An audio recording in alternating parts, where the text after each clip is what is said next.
अस्सलाम वालेकुम। Scene Vista में मैं आपको खुशामदीद कहती हूँ। मैं हाजिर हुई हूँ एक नई कहानी के साथ। तो शुरू करते हैं आज की कहानी।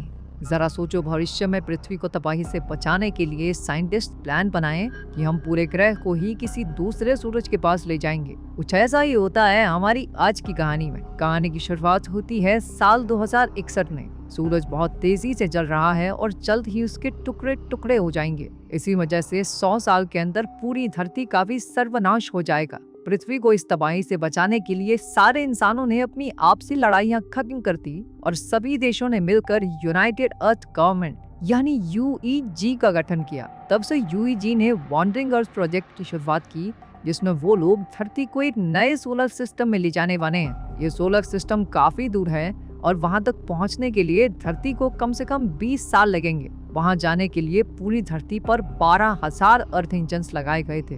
ल्यू नाम का एक चाइनीज एस्ट्रोनॉट धरती के नए रास्ते की निगरानी कर रहा था। काम खत्म करके ल्यू अपने नए मिशन के लिए इंटरनेशनल स्पेस स्टेशन की ओर निकल गया। उसका बेटा क्यूई और बेटी हान धरती पर ही थे। ल्यू का मिशन था पृथ्वी को सही तरीके से नए रास्ते पर बनाए रखना। कई साल बीत गए और अब तक करोड़ों लोग प्राकृतिक आपदाओं में मारे जा चुके हैं। अब धरती का घूमना बंद हो गया था, जिसकी वजह से सुनामियों ने तबाही मचा रखी थी और दौर सूरज से दूर होने की वजह से धरती की सतह पूरी तरह बर्फ में जम चुकी थी। इसी वजह से बचे हुए इंसान धरती के नीचे बने शहरों में रह रहे थे। 17 साल बाद 2078 में यू और उसके कलीग स्पेस स्टेशन में अपना काम खत्म करके धरती पर लौटने की तैयारी में थे। उसका बेटा क्यूई अब नौजवान हो चुका है और हैवी ट्रक्स ठीक करने का काम करता है, क्योंकि बाकी इंसानों की तरह वो भी धरती के नीचे बने शहरों में रहता है। इसलिए उसने कभी धरती के ऊपर का नजारा देखा ही नहीं था। वो बड़ी शिद्दत से बाहर जाना चाहता था,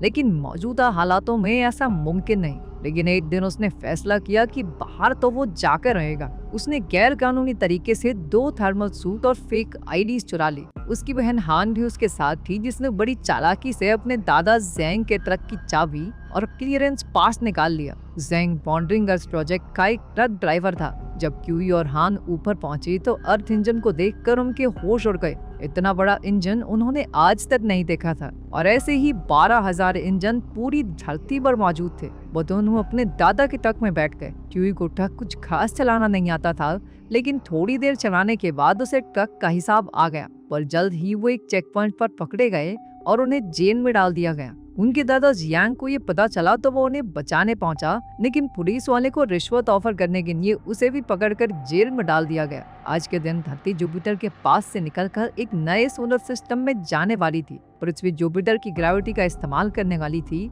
लेकिन अचानक से जुपिटर की ग्रेविटी में गड़बड़ी होने लगी। इसी वजह से धरती पर भूकंपों से तबाही मच गई और कई सारे अर्थ इंजन भी बंद पड़ गए। जमीन के नीचे दबे बहुत से शहर तबाह हो गए। अब जुपिटर अपनी गुरुत्वाकर्षण शक्ति से बहुत तेजी से पृथ्वी को अपनी ओर खींच रहा था, जिसका सीधा मतलब ये था कि जल्द ही दोनों ग्रह एक दूसरे से टकरा जाएंगे। उधर क्यूई, हान और उनके दादा एक और कैदी टिम के साथ मिलकर जेल से भागने में कामयाब हो गए। बाहर निकलकर ज़ैंग ने अपना ट्रक ढूंढा और सबको साथ लेकर बिल्डिंग्स और पत्थरों से बचते हुए दूसरी अंडरग्राउंड सिटी की ओर बढ़ने लगा। उधर ल्यू का स्पेसक्राफ्ट धरती पर लौटने ही वाला था कि तभी मेन कंप्यूटर मॉस ने कहा कि क्योंकि space station low energy mode में जा रहा है, इसलिए उन सबको हाइबरनेशन में जाना होगा। लेकिन ल्यू अपने परिवार से मिलना चाहता था। उसने अपने पिता को कॉल किया तो उसे जेल वाले कांड और धरती की तबाही के बारे में पता चला। उसने उन्हें पास के एक बंकर का रास्ता बताया। इसके बाद वो हाइबरनेशन में जाने की तैयारी करने लगा।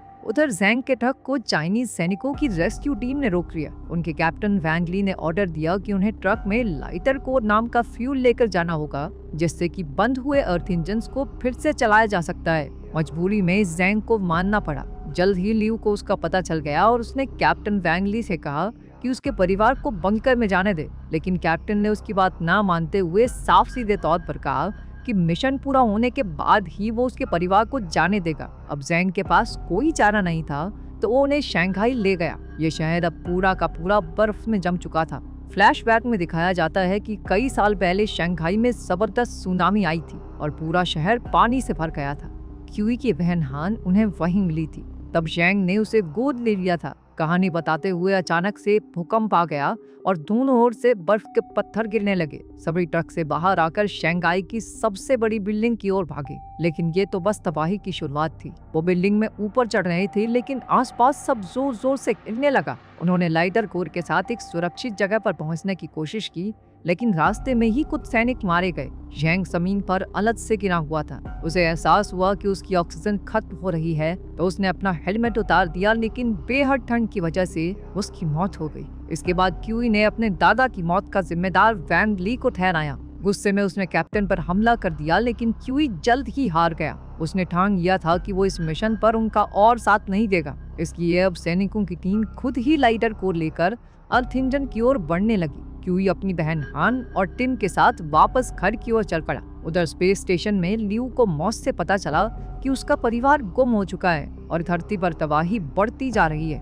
उस सुपर कंप्यूटर मॉस ने यह भी कहा कि अब धरती को बचाना नामुमकिन है, इसलिए अब वो धरती पर नहीं जा रहे। अब से उनका एक नया मिशन शुरू होगा, जिसमें धरती के रास्ते को छोड़कर ये स्पेस स्टेशन खुद ही नए सोलर सिस्टम में जाएगा और वहाँ एक नए ग्रह पर जिंदगी की शुरुआत करेगा। वहाँ पर कुछ इंसान, फसलें और कई चीजें भेजी जाएंगी, जिससे इंसानी जीवन फिर से शुरू किया जा सके। ये सुनते ही लियू गुस्से से भर गया। वो पृथ्वी को यूं ही तबाह नहीं होने दे सकता था। वो हाइबरनेशन से भागने की कोशिश करने लगा, लेकिन तभी कंप्यूटर मॉस ने बाकी सबको भी जगा दिया।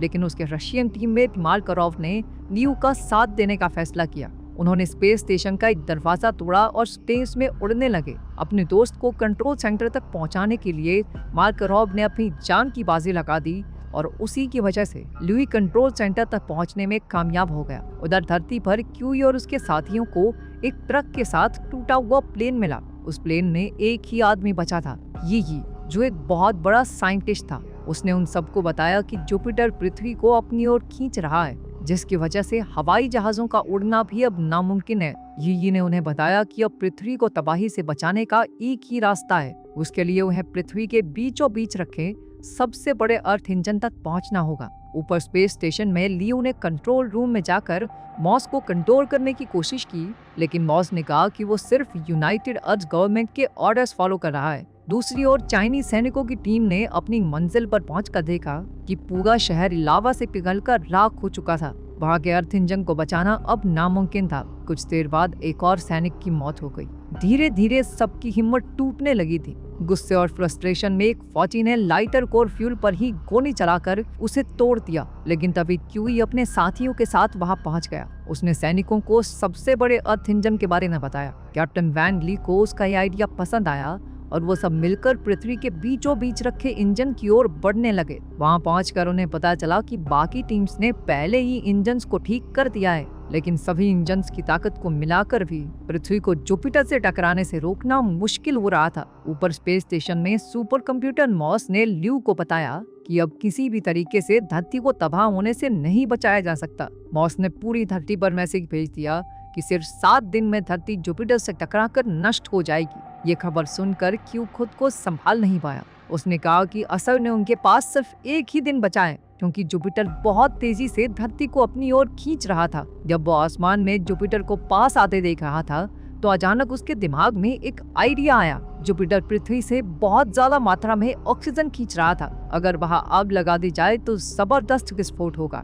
क्योंकि ऑक्सीजन में आग बहुत तेजी से फैलती है। इसी धमाके के असर से पृथ्वी को जोरदार झटका लगेगा और हमारा ग्रह जुपिटर से दूर हो जाएगा। क्यूई ने तुरंत अपना प्लान यी को बताया और जल्द ही दोनों ने मिलकर सबसे बड़े इंजन को हैक कर लिया। उसी इंजन की ताकत से जुपिटर तक आग पहुंचाई जा सकती थी। उन्होंने बड़ी मुश्किल से इंजन को प्रोग्राम किया, लेकिन आखिर में आग जलाने के लिए फायरिंग पिन को धक्का नहीं दे पाए। मदद के लिए कैप्टन वैंग ली ने पास के रेस्क्यू वर्कर्स को बुलाया, लेकिन किसी ने भी उसकी बात नहीं सुनी। तभी क्यूई की बहन हान ने स्पेस स्टेशन में इमरजेंसी कॉल लगाकर अपने पिता से मदद मांगी और उसे पूरा प्लान समझाया। लेकिन मॉस ने कहा कि बाकी साइंटिस्ट के पास भी पहले से ही आइडिया था और इसके कामयाब होने का कोई चांस नहीं है। फिर भी लियू ने यूईजी से परमिशन मांगी, लेकिन उन्होंने साफ इनकार कर दिया। आखिरकार हान ने बचे हुए रेस्क्यूअर्स को इमोशनल स्पीच देते हुए कहा कि वो सब मिलकर ही इंसानियत को तबाही से बचा सकते हैं। उसे सुनकर दुनिया भर के लोगों के दिल भर आए। कुछ ही पलों में हजारों रेस्क्यूअर्स वहां पहुंच गए और फायरिंग पिन को धकेलने लगे। आखिरकार कामयाबी क्यूई के हाथ लगी और अब प्रोग्राम लॉन्च करने के लिए सब कुछ तैयार था। ये पत्थर गिरने की वजह से काफी जख्मी हो चुका था, लेकिन फिर भी उसने जोर लगाकर सही तार जोड़ दी और प्रोग्राम लोड हो गया। इंजन ने आग लगाने के लिए एक जबरदस्त प्लाज्मा बीम जुपिटर की तरफ शूट कर दी, लेकिन इतनी कोशिश के बाद भी वो आग लगाने के एरिया से 5000 किलोमीटर पीछे ही रह गई। लियू भी यह सब देख रहा था और उसे अचानक याद आया कि स्पेस स्टेशन में अब भी 30,000 टन फ्यूल है, जिससे 5000 किलोमीटर की आग तो पैदा हो ही जाएगी। लेकिन ये प्लान सुनते ही मॉस ने पूरा सिस्टम ही लॉक कर दिया। गुस्से में लियू ने मेन कंप्यूटर को जला दिया और खुद स्पेस स्टेशन को जुपिटर की ओर मोड़ दिया। कुछ ही पलों में स्पेस स्टेशन जुपिटर से जा टकराया और एक जबरदस्त विस्फोट हुआ। इस धमाके ने पृथ्वी को दूर तो धकेल दिया, लेकिन इसी चक्कर में पूरी धरती पर बर्बादी शुरू हो गई। जमीन तड़तड़ा कर फटने लगी और सब कुछ हवा में उड़ रहा था। इनमें एक पाइप का सहारा लेकर किसी तरह खुद को बचाया, लेकिन क्यूई अपनी गिरती हुई बहन को बचाने के लिए कूद पड़ा। उसने हीरो की तरह उसे हवा में पकड़ा और एक बबल कैप्सूल के जरिए दोनों बच गए। हालांकि गिरकर क्यूई का हेलमेट टूट गया, लेकिन उसने आंखें बंद करने से पहले देखा कि धरती इस तबाही से बच चुकी थी। इसके 3 साल बाद हमने देखा कि क्यूई अब एक ट्रक ड्राइवर बन चुका था और सभी अर्थ इंजन्स ने भी काम करना शुरू कर दिया है। अब पृथ्वी अपने नए सोलर सिस्टम की ओर बढ़ रही है, जहां जाकर एक बार फिर से खुशहाल जीवन की शुरुआत होगी। उम्मीद है कि आपको आज की हमारी स्टोरी पसंद आई होगी। मजीद वीडियोस के लिए हमारे चैनल को सब्सक्राइब कीजिए और बेल आइकन को प्रेस करना ना भूलिए, ताकि हमारी नई वीडियोस की अपडेट्स मिलती रहें। शुक्रिया।